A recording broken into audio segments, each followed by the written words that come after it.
Oké, jongens en meisjes, dit was jullie laatste les. Je mag je boeken dicht doen.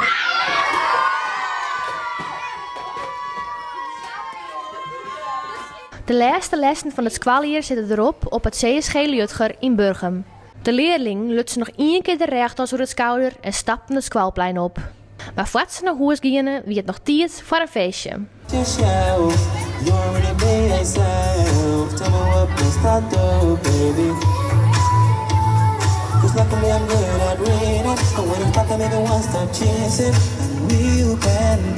Het was een bijzonder schooljaar.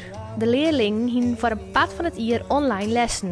Het is natuurlijk mijn eerste schooljaar en er gebeurden veel dingen. Ik moest wennen aan de nieuwe programma's van de school. Maar nu ook door corona werden de dingen afgeschaft en zulke dingen. Ja, dus het was ingewikkeld, dat was het.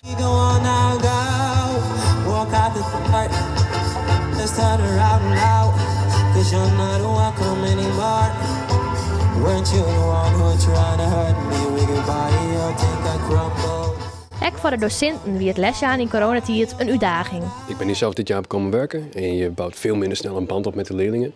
En het online werken zorgt ook wel voor dat je als docent even moest adviseren om wat moois neer te zetten. En dat je les ook klopte.